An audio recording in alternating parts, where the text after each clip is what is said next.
Hi, my name's Isadora. At my sister's baby shower, my mother looked me in the eye, smiled in front of everyone, and told me to leave. No one flinched. No one stopped her. They'd erased me from the guest list, the photos, even the seating chart. I was there, but only just. But what hurt more wasn't the public shame. It was realizing they'd already erased me in private, stripped my name from legal papers, rewritten family stories, handed my childhood home to someone else. So, when they tried to silence me one last time, I did what they feared most. I showed them the truth. Now the whole town knows. But what exactly did they do to keep my name off the record for good? I parked 2 blocks away from my parents' house that morning. Not because the driveway was full, but because I wasn't sure I was meant to be there. The soft breeze carried the scent of lavender and catered sugar, and I followed the laughter echoing from the backyard, not the front entrance like guests should. I slipped in through the side gate like a neighbor sneaking a peek, not a sister attending her own family's celebration. Valora's baby shower was already in full bloom, literally. Purple and gold streamers looped between trellises, and clusters of pastel balloons swayed above crystal drink dispensers. Everything looked picture-perfect, tailored for Instagram. The kind of party where even the napkins had embossing. And yet, nowhere in the pastel perfection was my name. Tamsin had texted me the night before. "Your mom didn't send you the invite? That's weird. It's at noon." I thanked her, but I already knew. This wasn't oversight. It was design. A quote rang in my head from a senator I once admired. "If you're not at the table, you're probably on the menu." I had smiled bitterly. At this party, I wasn't at the table. I wasn't even in the frame. Walking into the backyard, I felt like a ghost at my own haunting. Aunt Ruth glanced at me, then quickly turned back to her mimosa. Cousin Lauren gave me a half smile, the kind you reserve for someone you hope doesn't sit next to you. No one asked why I had arrived alone, or why I looked like I'd parked in a rush.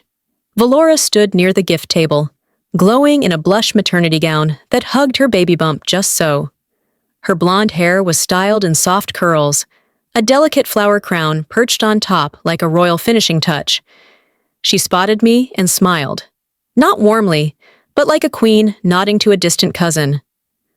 "Izzy, hey," she said, voice barely above polite.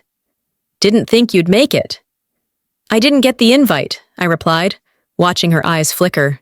Not surprise, just calculation.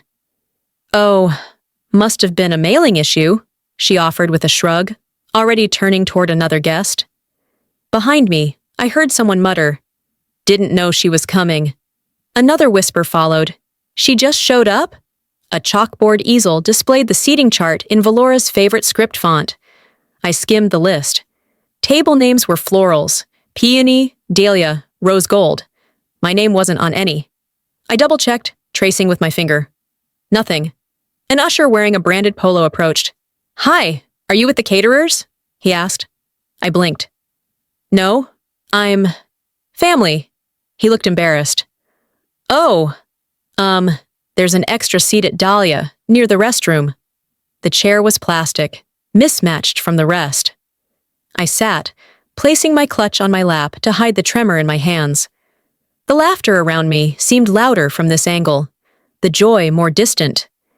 Even the music, soft jazz from portable speakers, felt like it skipped over me. I scanned the crowd until my eyes landed on Dorian, my father, standing near the dessert bar, sipping sweet tea. I approached him slowly, waiting for his glance. He finally looked at me, nodding once. "Glad you came," he said. But the tone didn't match the words. He glanced toward Eunice, my mother, who stood by Valora, animatedly talking to a guest. "Dad, did she really forget to invite me?" He exhaled through his nose, then muttered, "Let's not cause a scene today, Izzy." He wasn't defending her, but he wasn't defending me either. I turned away before my throat could betray me. Tamsin spotted me from across the lawn and quickly made her way over. She embraced me tightly, whispering, "You're braver than I am, showing up like this." I smiled with half my mouth. "Guess I missed the rehearsal." "Apparently, this script didn't have a role for you," she said. Later, as Valora began opening gifts, I tried to blend in. A woman I didn't recognize leaned over and asked, "Are you one of Valora's co-workers?" "No," I said evenly. "I'm her sister." Her eyebrows rose slightly, but she said nothing more. I sipped lukewarm punch and tried not to notice the growing weight in my chest. My mind slipped backward. Birthdays from childhood, where Valora's cake had 5 layers and mine barely had frosting. School events, where she was the star and I was also attending.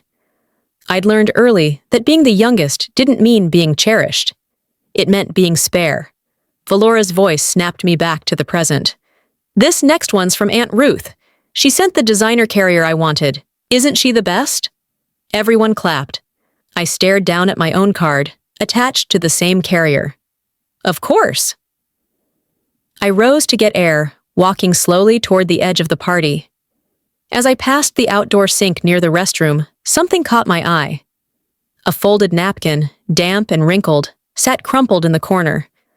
I picked it up out of habit, then froze. Written in Eunice's careful cursive, "Reserved for Izzy," by the rest station. Water had smudged the ink, but I could still read it. It wasn't that they forgot me. They planned around where to hide me. I stood under the shade of a fabric canopy, the napkin still in my hand. It had dried into a crinkled mess, but the words, what was left of them, were unmistakable. "Reserved for Izzy. Rest area." My mother's handwriting, familiar even in its faded ink. I stared at it longer than I should have, as if willing it to mean something else. It didn't. It wasn't a mistake. It was a placement. People didn't forget your name when they printed monograms for 30 guests. They didn't accidentally assign you to the folding chair beside the restroom sink. They didn't coincidentally forget your name during speeches. No, they planned where I'd sit, far enough away to avoid the photos, close enough to be seen, but not heard. The wind tugged at my hair as I returned to the crowd. I passed by the drink station where Valora's friend Monica was holding up the baby carrier I'd spent 2 weeks researching and another week saving for. "This is from Valora's oldest cousin," Monica gushed to a group of women, her voice pitching higher for dramatic effect. "She said it's a European brand. So thoughtful." Valora beamed, placing her hand delicately over her belly. "She really outdid herself," she said. I waited. I waited for my name, for her to glance toward me, maybe even correct Monica. But Valora didn't flinch. She just turned toward the cake table, laughing at something I couldn't hear. Credit where credit's due, right? And when it's not, that's theft with a smile. I didn't say anything, not there, not yet. I bit the inside of my cheek and returned to my mismatched chair, gripping the napkin tighter in my hand until the paper fibers softened against my palm. A few minutes later, the music faded, and Eunice took the microphone. She wore her favorite navy blue dress, the one she reserved for fundraisers and church banquets. Her posture was perfect, back straight, chin slightly lifted, the way she taught Valora and me to stand during school presentations. "Thank you all for being here," she began. "This is a day we've prayed for, a celebration of our Valora, the heart of our family." I smiled, but only with my teeth. "She has always carried our name with pride and grace," Eunice continued, "and today, seeing her surrounded by so much love, I know she's going to be a wonderful mother." The speech carried on. She thanked Valora's friends from college, the neighbor who brought the lavender cookies, even Aunt Diane, who only mailed a card. But not once did she mention my name. I felt the tablecloth wrinkle beneath my hands as my fists tightened underneath. The woman beside me clapped enthusiastically. I did too, but slower, cooler, controlled. It wasn't just that I wasn't acknowledged. It was that I'd been erased. Strategically. Family means showing up. But what happens when you do, and they act like you shouldn't have? I rose quietly and walked toward the far end of the garden, past the mocktail bar, past the game station. No one stopped me. No one looked up. I could have been one of the servers clearing plates. And maybe, to them, I was. Near the hedges, where the laughter grew distant, I exhaled for the first time since I'd arrived. The spring air smelled like sugar and lavender, but neither soothed me. It was a scent too tied to artifice, too curated. "Izzy!" a voice called behind me. "Tamsin." She walked up, her sundress fluttering, phone in hand. "They don't deserve your grace," she said plainly. I didn't answer right away. Instead, I looked down at her phone, where a group photo was open. Everyone was smiling. Valora in the center, Monica, Aunt Ruth, even the baby gift tower in perfect alignment. But something was missing. Me. "I was in this photo," I said. "You were," she replied. "They cropped it for the story post." I stared at my own absence, my jaw tightening. They've been rewriting history so long, they forgot I still remember the original script. Tamsin touched my arm, then slid her phone back into her purse. "You good?" "Not yet," I said, "but I'm not done either." We stood in silence as a fresh wave of laughter rolled from the patio. Glasses clinked. Valora's voice rose above the crowd. I turned slightly and caught a glimpse of Eunice leaning in close to the photographer. She whispered something. He nodded, lifted the camera, and I watched him swipe to the last image, one where I'd been standing, center right, beside the cake table. His thumb pressed down, and just like that, the photo was gone. They didn't just want me quiet. They wanted me gone, pixel by pixel. I didn't go far. Just 2 blocks down, back to where I'd parked beneath the stretch of oak trees lining my parents' street.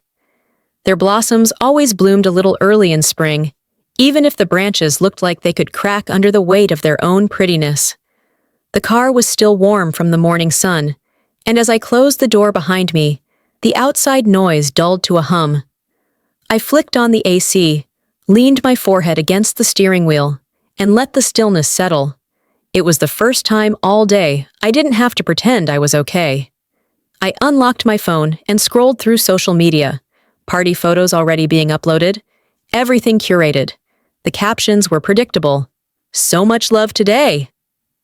Celebrating our radiant mama-to-be. In one of the group shots, I spotted a corner of my floral dress. Just a sliver. The rest of me had been cropped out. No tags, no mentions. I didn't exist there either. I opened the glove compartment, searching for tissues, and my fingers landed on something stiff. I pulled out a photo, old, bent slightly from years of being shoved aside. Valora in a neck brace, age 17. She was pouting, dramatic as always, a forced smile barely visible behind her glossed lips. That picture should have told a different story. I remembered it in full detail. A pool party, summer of her junior year. Valora had dared someone to do a flip off the diving board. She went first, over-rotated, and hit the water face first. By the time I noticed she wasn't coming up, everyone else was too busy filming or laughing. I jumped in fully clothed, dragged her out, screaming her name until she coughed up the chlorine. The paramedics came 10 minutes later, but by the end of the week, the story that made the rounds was that Valora had slipped by the edge and EMTs had saved her in time. I was never mentioned. At home, when I brought it up, Eunice said, "It's better we keep the drama out of it. Your sister's already overwhelmed." They forgot because it was convenient. They rewrote it because I didn't fit the headline. It's not just what they forget, it's what they choose to rewrite. My fingers gripped the photo tighter, crinkling the corners. All that effort, all that fear, I still remembered her body going limp in my arms. And they couldn't even give me a line in the script. A sharp sting hit my chest. Just another notch in a lifetime of silent omissions. That ache stirred another one. The house. My parents had always said the family home would be ours to share. Valora and me. A legacy. A symbol. "We raised you girls here," Eunice once told us over sweet tea. "And one day, you'll raise your families here too." But I remembered the conversation from last winter. I'd stopped by unannounced, something I never did, and overheard her on the phone. Her voice was soft but clear.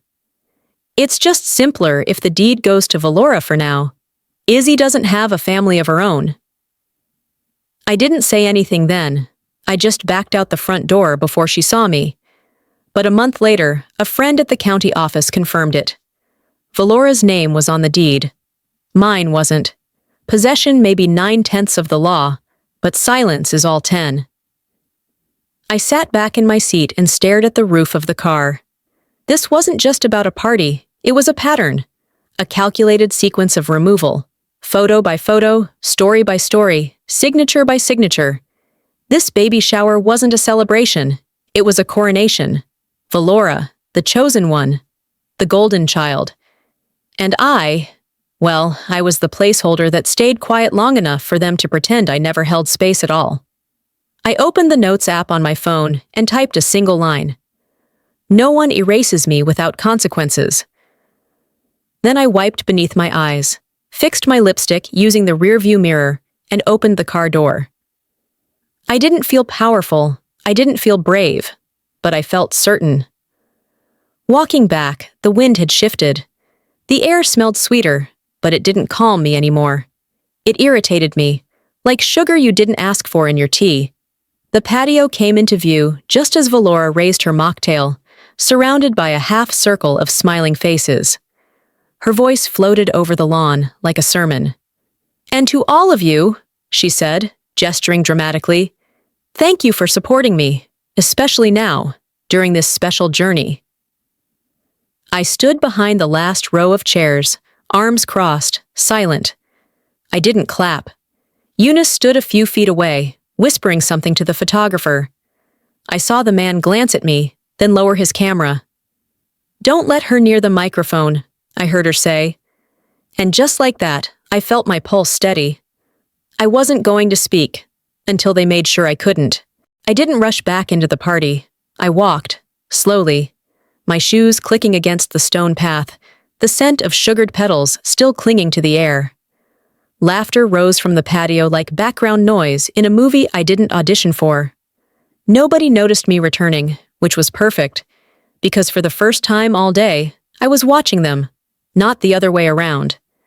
Inside the house, the temperature was cooler, the lights dimmer. The kitchen had been turned into a staging zone, servers prepping trays of deviled eggs and champagne flutes, a sound tech fiddling with the portable speaker. Tamsin leaned against the marble counter, arms folded. She gave me a look I knew too well. "She's not changing," she said, handing me a glass of water. "She's just upgraded her mask." I didn't need context. "She pulled something?" I asked. "She faked a panic attack at a student gallery in college, the night before someone else's showcase, said she couldn't breathe, stole the spotlight, and didn't even apologize." I raised an eyebrow. "She doesn't lie, Izzy. She orchestrates." Her words settled in me, like a stone sinking in still water. I wasn't just imagining it. Valora had a pattern, drama dressed as vulnerability, performance masked as honesty. And everyone applauded because she cried on cue. That's when I noticed Nilda in the hallway, one hand holding her phone to her ear, her Spanish curling softly through the air. She didn't see me until I stepped closer, keeping my movements light. "Esta vez ella lo está manteniendo solo para el show," she said. She froze the moment she saw me. "Nilda," I said, voice low but firm. "What did you just say?" She hesitated. Then, with the quiet resignation of someone too tired to keep secrets, she switched to English. "It means, this time, she's keeping the baby because it looks good. For the public, for the family." I stepped in. "There was a time before?" "Yes. Years ago, she was young. She wasn't ready." Nilda looked down. "But she made everyone believe it never happened, even her parents. And now? She knows how to use it." That silence afterward was thick enough to cut with a butter knife. I nodded once and walked past her, heart pounding. So Valora wasn't just pretending to be the perfect daughter. She was curating a character. Pregnancy wasn't sacred. It was strategic. And now, the baby bump was the crown jewel of her social redemption tour. My stomach turned. She's not just my sister, she's a producer. And the rest of us? We're just extras. I pulled out my phone and opened the Notes app. For once, not to vent, not to spiral, but to document. Dates, names, incidents, a timeline. I wasn't going to confront her, not yet. I wanted precision, a clean cut, not a sloppy outburst. If she wants a show, I whispered to myself, let's give her the finale she didn't rehearse. I made my way back toward the main room, weaving through trays of cupcakes and framed photos of Valora staged in soft light, hand on belly like a bridal model. A crowd had gathered near the fireplace where she stood with a flute of sparkling cider. Valora smiled broadly and clinked her glass gently with her manicured nails. I want to toast to sisterhood, she said, eyes scanning the room, skipping past me like I was an extra in her set. To women who lift each other up, even when life gets complicated. Someone handed me a glass. It wasn't chilled. Valora caught my gaze and walked over, still smiling. Let's keep things cute today. Please? She whispered, her voice honeyed with a hint of steel. I held her stare for a long breath. Then I lifted the glass. Not to sip, but to signal. If I wasn't allowed a voice, I'd become the scene they couldn't edit. I stepped out from the hallway shadows just as Valora lowered her glass. The applause still echoed faintly, but the music had faded into background chatter. I walked straight toward the crowd gathered around the cake table, my heels clicking with a rhythm I didn't borrow from anyone. Quick question, I said calmly, projecting just enough to slice through the noise.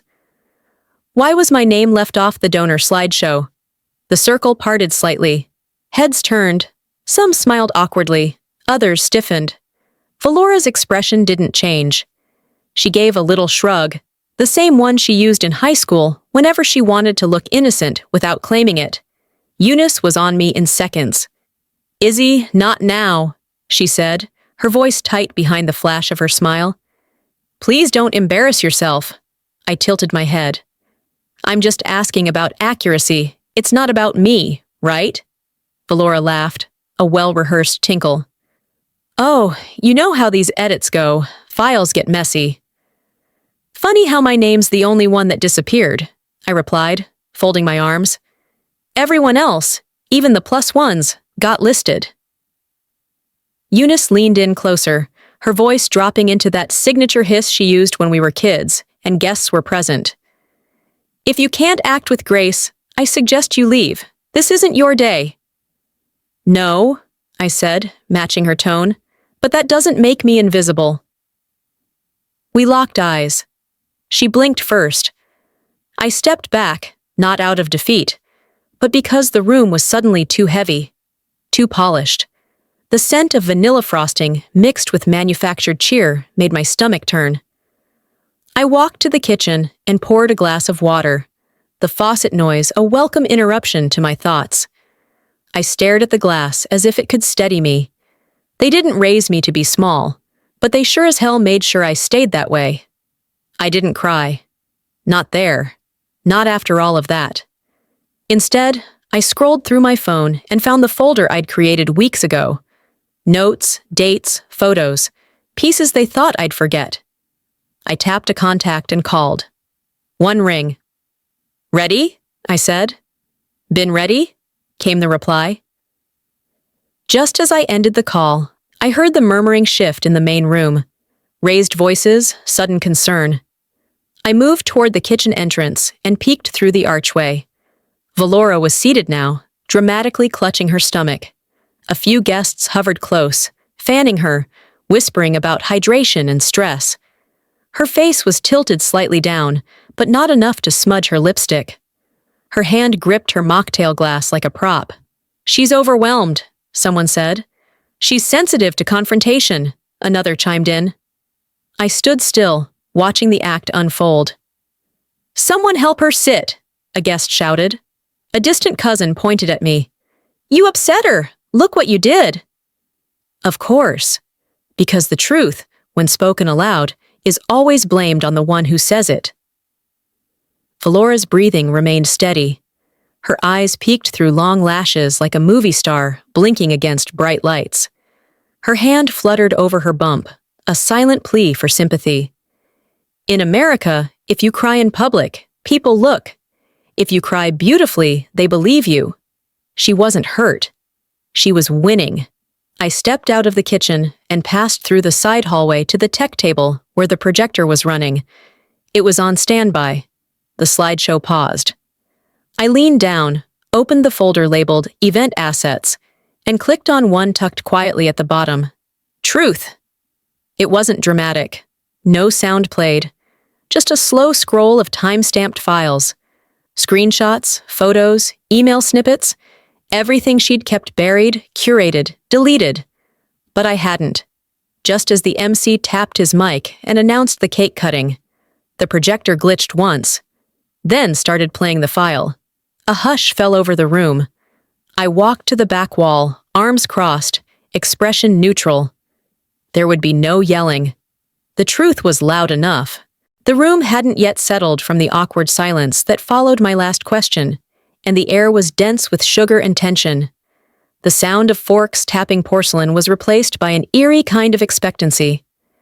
Guests lingered with hesitant smiles, waiting for the cake, waiting for the next act of whatever this family theater had become. Valora stepped forward again, poised as ever. Her glass caught the sunlight like a prism. "Before we cut the cake," she said, "I'd love to say just a few more." The projector flickered.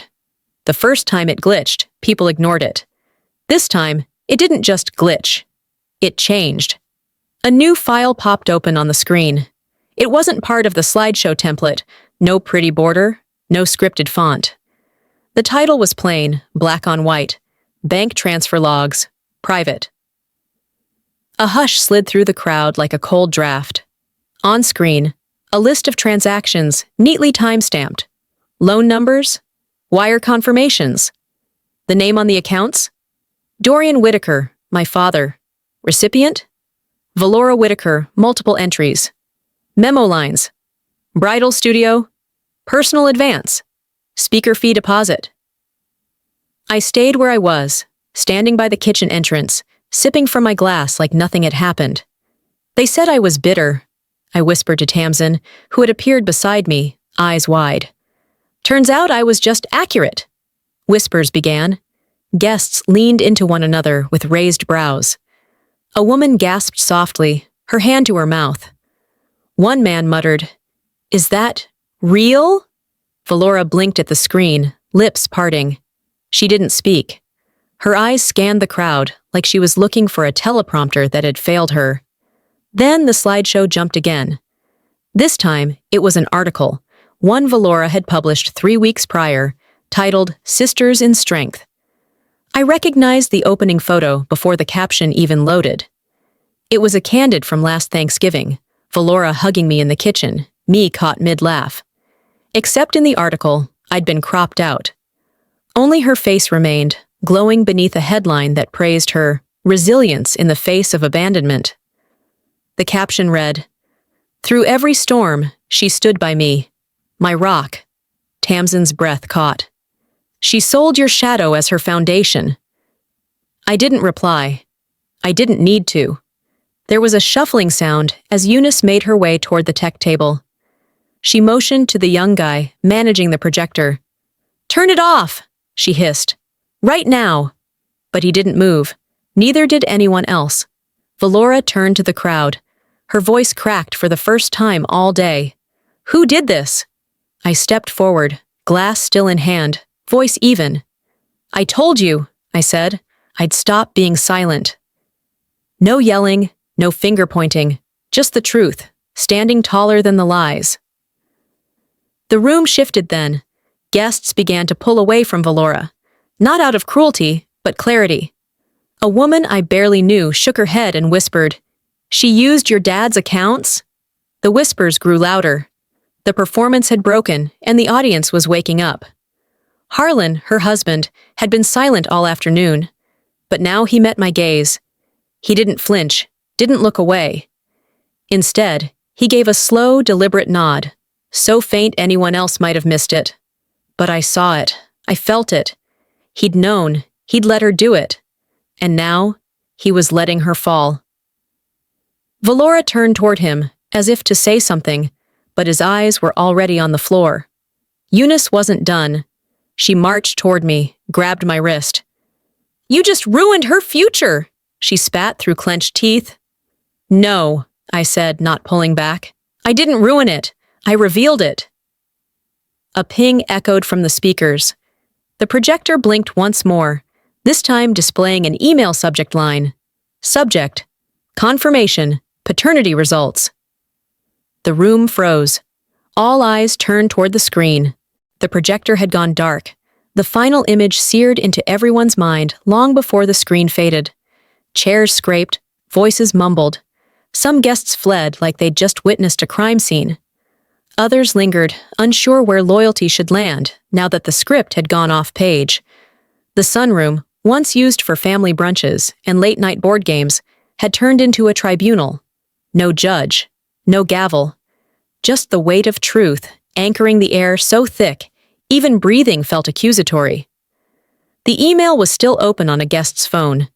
She read it aloud, as if confirming what no one wanted to say.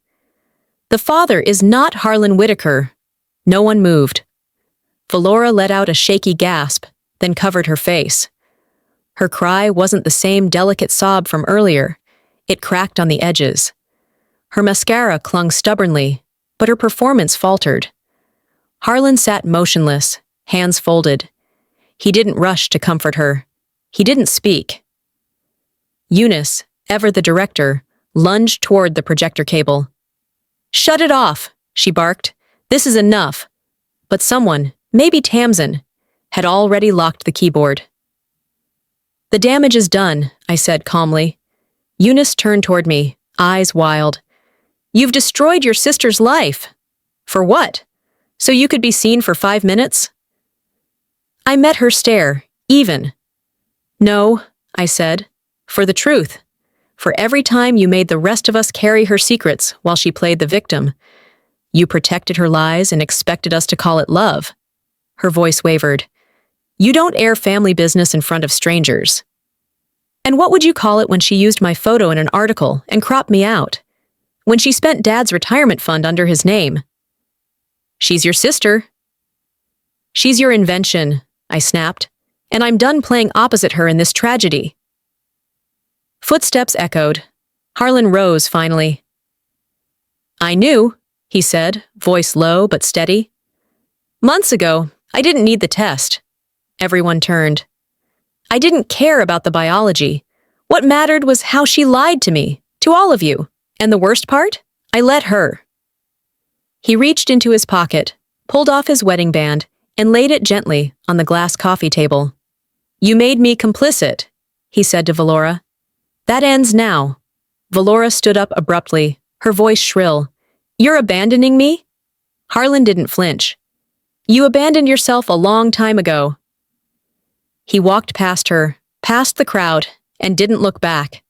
The silence that followed wasn't empty. It was heavy, and everyone felt it. I didn't gloat. I didn't smirk. I stood still, hands loose at my sides. "I didn't come to ruin a party," I said, voice even. "I came to end a performance." Tamsin stepped beside me. Dorian hovered near the back wall, eyes cast down, neither intervening nor leaving. Eunice's hands shook as she reached for Valora, who had sunk into one of the antique chairs. "You're not family anymore," Eunice said, pointing at me like I was an intruder. I raised my chin slightly. I think we both knew that long before today. The room hadn't exhaled since the projector blinked. It was as if every breath was being held hostage by that single line on the screen. The father is not Harlan Whitaker. No one moved at first, just shifting eyes and clenched jaws. The weight of it hung in the air like smoke. Someone dropped a fork.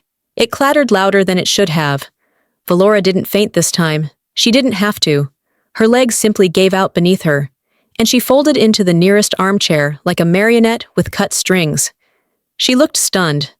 Not shocked, not devastated, but stunned. The kind of silence that comes not from grief, but from exposure. Then the second line appeared. Biological father, Logan E. Travers. A gasp came from the left side of the room. Logan, of course, Logan, had been at the party earlier. He brought a blender and a hand-signed card. One of those lifelong family friends who always lingered just a bit too close to Valora in old photos. And now he was back. His dress shoes clicked against the hardwood as he stepped into the center of the living room, his face unreadable. Everyone watched him like a fuse, with no sound. "I tried to handle this quietly," Logan said, voice low but steady. "But she wanted it loud. She wanted headlines.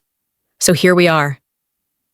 He reached into his coat and pulled out a large envelope, setting it on the coffee table.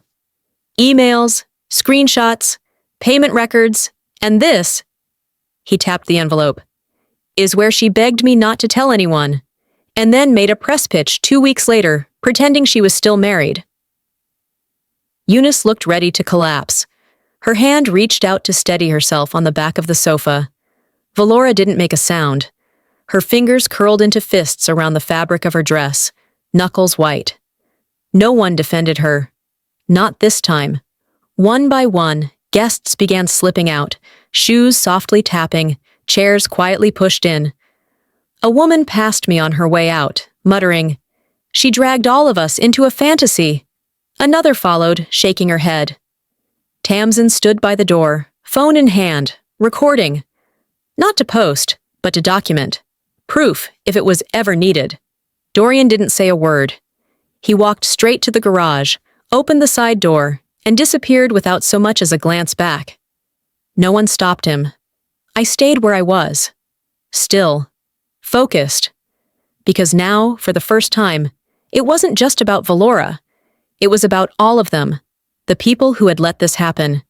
Not because they didn't know, but because it was easier not to admit it. They didn't lie with their mouths, I thought. They lied with their silence. That truth wasn't bitter. It was liberating. Valora had always been the fire, but she was never the match. She didn't start this by herself. It took a family to build a fiction that big. I walked slowly toward the hallway. Each step was deliberate, like I was stepping out of a skin that never quite fit. My hands brushed along the edge of the console table, where framed photos of family trips and holidays lined the wall. Every single one of them arranged perfectly. Valora was in every center, every smile. I wasn't in a single frame, not one. At the end of the hall, the largest frame showcased Christmas morning 3 years ago. Everyone was in red. Even the dog wore a matching sweater. Valora sat front and center, gift ribbon in hand. I had taken that photo, and I wasn't even reflected in the mirror behind them. I reached into my purse and pulled out a worn photo. Me, age 9, laughing in a treehouse before Valora learned how to monopolize joy. I found an open spot, dead center, beneath the largest portrait. Then, without a word, I pulled a thumbtack from my pocket and pinned the photo onto the pristine wall. It wrinkled slightly at the edges, but it stayed. I left it there, not for them, but for me, so I'd never forget who I was before they blurred me out. The apartment was still when I opened my eyes. Gray light filtered through the blinds, and for a long moment, I didn't move. My body ached in a dull, quiet way, not from exhaustion, but from carrying the weight of what had unraveled the day before. I was still in the same clothes, the smell of someone else's perfume faint on my sweater sleeve. My phone blinked beside me, the screen cluttered with missed calls. None from family. Tamsin's name lit up the top of a new message. "They're in full damage control. Brace yourself." I set it down without responding. The silence in my apartment was unlike the one that had hung in my family's living room. This one didn't press down, it opened up. I walked into the kitchen, made coffee with the steadiness of a routine I hadn't needed to rely on in years.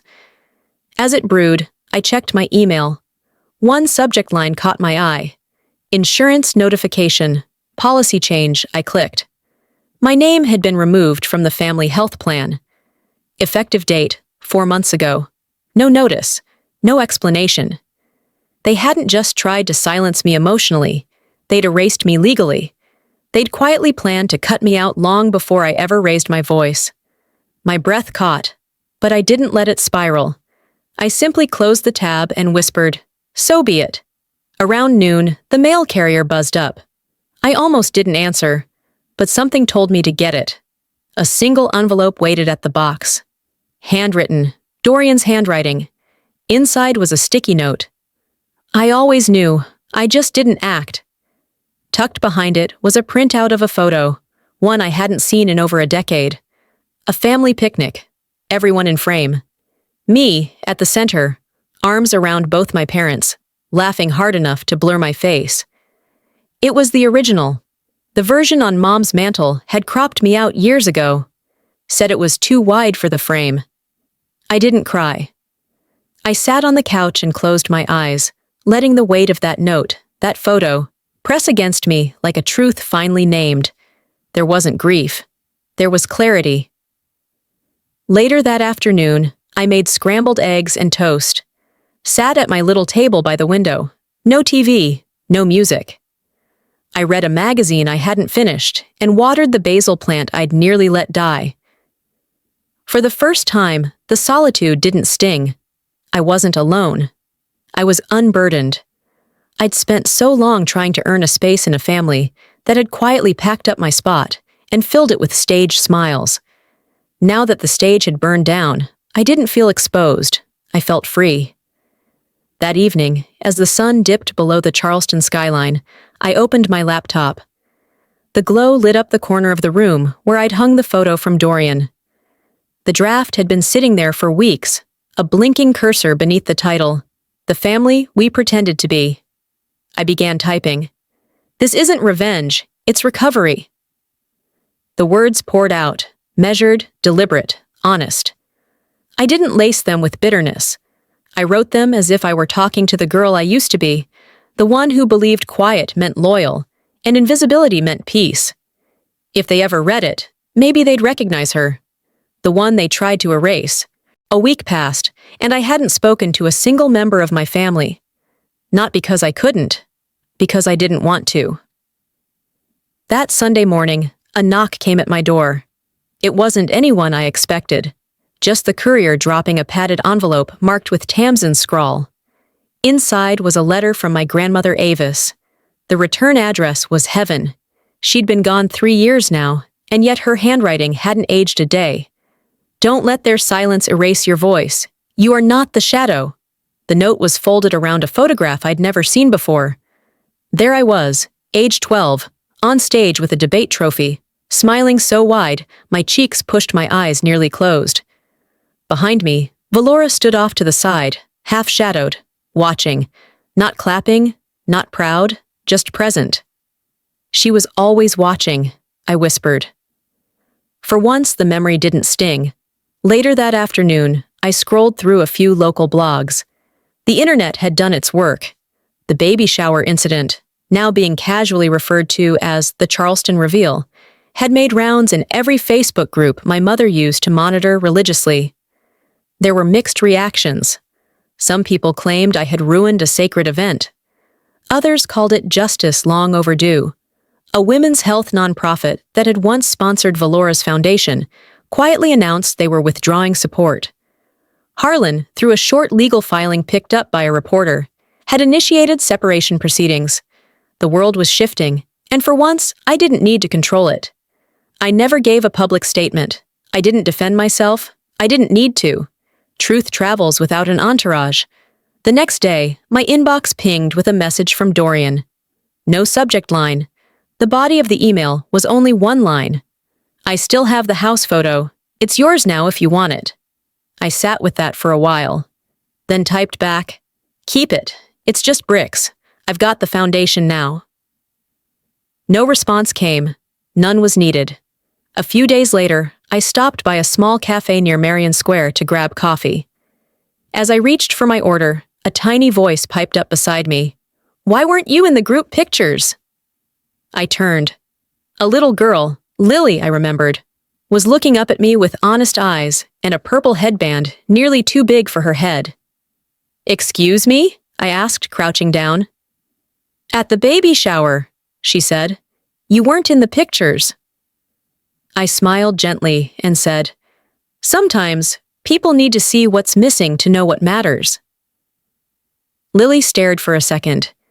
Then, without another word, she wrapped her arms around my waist. It took everything in me not to cry right there on the cafe floor. That night, I went home, brewed chamomile tea, and sat at my desk. The photo from Grandma Avis rested in a new frame beside my laptop. I opened the document I had been drafting for weeks and gave it a proper title, What They Never Let Me Say. I read through the paragraphs one more time. Quietly, slowly. The tone was clear, never cruel. It was a story, not a takedown. A reclamation, not a revenge note. Before I could talk myself out of it, I attached it to an email addressed to a local magazine editor I'd admired for years. I didn't sign my real name. I didn't need to. The final line read, "Redemption isn't about them saying sorry. It's about me no longer needing it. And if they ever read it, maybe, for once, they'd hear me." The pier was empty, the kind of quiet that didn't ask for permission. I walked it slowly, hands deep in my coat pockets, letting the wind off the harbor wrap around me like a conversation I hadn't finished yet. Charleston Harbor had always been a backdrop to our family's good days. Photos with matching outfits, Valora's engagement brunch, Sunday picnics when we still pretended we liked each other.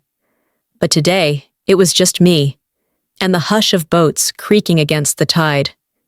Peace, I realized, wasn't about the absence of noise. It was the absence of performance. I sat on the bench facing the water, alone, but not lonely. For years, I thought stepping back made me cruel. Now I saw it made me conscious. I wasn't shutting the door on my family. I was closing the curtain on a show I never agreed to be in.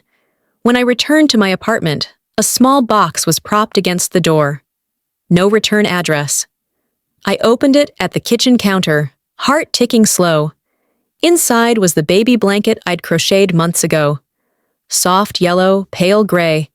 Colors I picked carefully because Valora had said she wanted something gender-neutral but stylish.